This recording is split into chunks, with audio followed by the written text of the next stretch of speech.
শিক্ষার্থী বন্ধুরা, অনার্সে আবেদন করার পর কলেজে গিয়ে কি কি করতে হবে এই নিয়ে আজকে আলোচনা করব। যেহেতু অনেকে জানো না যে আবেদন করার পর কি করতে হবে, সো আজকে ধাপে ধাপে বলে দেওয়ার চেষ্টা করব।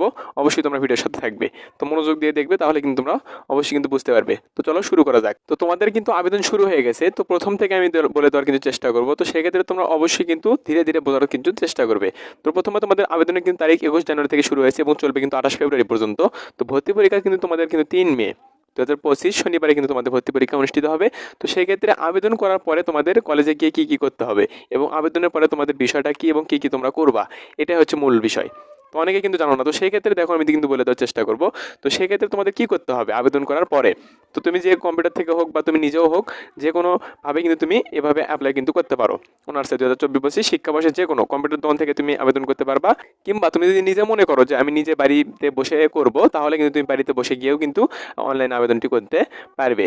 তো সেক্ষেত্রে তোমাকে আবেদন করার পরে যে তুমি আবেদন কপিটি পাবে, অর্থাৎ অ্যাপ্লাই ফর্মটি যে তোমার কাছে থাকবে, এই অ্যাপ্লাই ফর্ম নিয়ে তোমাকে কিন্তু কলেজে গিয়ে এই যে দেখতে পাচ্ছ এখানে 700 টাকা তোমাকে কিন্তু জমা দিতে হবে। এই 700 টাকা কিন্তু সরাসরি অথবা কলেজে গিয়ে তুমি কিন্তু নির্দিষ্ট একটি ব্যাংকিংয়ের মাধ্যমে তাদের ক্ষেত্রে নোটিশ যে প্রকাশিত করবে, এই নোটিশ প্রকাশিত হওয়ার মাধ্যমে তারা কিন্তু যে নোটিশের মাধ্যমে যে বলে দিবে যে এই ব্যাংকিংয়ের মাধ্যমে তারা টাকা নিবে নোটিশের মাধ্যমে, তো সেই ব্যাংকিংয়ের মাধ্যমে কিন্তু তোমাকে কলেজে গিয়ে সরাসরি গিয়ে কিন্তু সেখানে টাকা জমা দিতে হবে। তো এই টাকা জমা দিবা, এই টাকা জমা দেওয়ার পরে তোমাকে কি করতে হবে, তো এই টাকা এবং জমা দিতে হবে, প্লাস তোমাকে নোটিশ কর্তৃক তোমার কলেজ যে কলেজে তুমি আবেদন করেছো এই কলেজে গিয়ে তুমি যোগাযোগ করবা যে সেই কলেজের নোটিশ তারা তোমাকে কি চাইছে।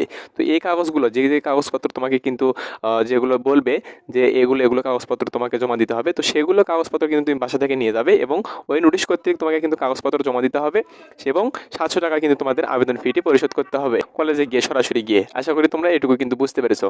তো তারপরে তোমার কলেজ কর্তৃক স্টুডেন্ট কপি যেটা রয়েছে তোমাকে কিন্তু সেটা দেওয়া হবে এবং ওপরেরটুকু তোমাদের কিন্তু যেটা কলেজ কপি এটা কিন্তু ছিঁড়ে নেবে।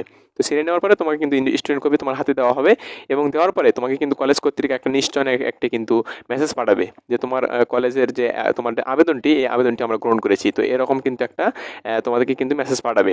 তাহলে তুমি মনে করবা যে আমার কলেজ কর্তৃক আমার আবেদনটি গ্রহণ করেছে, তাহলে তোমার কোনো করণীয় নাই। তো সেক্ষেত্রে তোমার করণীয় তাহলে কিন্তু শেষ। তো আমি বলে নেই, তো তোমাদের কিন্তু এখানে এমসিকিউ পদ্ধতিতে ভর্তি পরীক্ষা অনুষ্ঠিত হবে 100 মার্কের এবং টোটাল কিন্তু তোমাদের ভর্তি পরীক্ষা অনুষ্ঠিত হবে 200 মার্কের। এই 100 মার্কের ভর্তি পরীক্ষা অনুষ্ঠিত হবে, সেটি হলো এমসিকিউ এবং আর 100টি থাকবে। এই 100 হলো জিপিএর ওপর তোমাকে কিন্তু এসএসসি এবং এইচএসসির ওপর কিন্তু তোমাদের মার্ক দেওয়া হবে। তো তোমাদের মূল কথা হলো কলেজে তোমার আবেদন করার পরে তোমাকে কি করতে হবে, কলেজে যাইতে হবে, সরাসরি গিয়ে তুমি ব্যাংকিংয়ের মাধ্যমে এই তোমার 700 টাকা কলেজে গিয়ে সরাসরি জমা দেবা এবং জমা দেওয়ার পরে নোটিশ কর্তৃক যেগুলো কাগজপত্র তোমাকে জমা দিতে বলবে সেগুলো তুমি সুন্দরভাবে নোটিশ কর্তৃক যেগুলো কাগজপত্র জমা দিতে বলবে এগুলো তুমি কাগজপত্র সঙ্গে নিয়ে যেয়ে সেখানে কিন্তু জমা দিবে। জমা দেওয়ার পরে তোমার কিন্তু কাজ শেষ এবং এই 700 টাকা তোমাকে আবেদন ফি কিন্তু দিতে হবে, পরিশোধ করতে হবে নির্দিষ্ট একটি ব্যাংকিংয়ের মাধ্যমে। তো সেটা জমা দেওয়ার তারিখ কিন্তু 2-3, অর্থাৎ মার্চ মাসে কিন্তু 2 তারিখ পর্যন্ত তোমরা এই 700 টাকা জমা দিতে পারবে। তো আশা করি তুমি বুঝতে পেরেছো। তো এই কাগজপত্র তোমাদেরকে জমা দেওয়ার পরে দেখা যাবে যে 2-3 দিন পর তোমাকে নিশ্চয়নের একটি মেসেজ পাঠিয়েছে।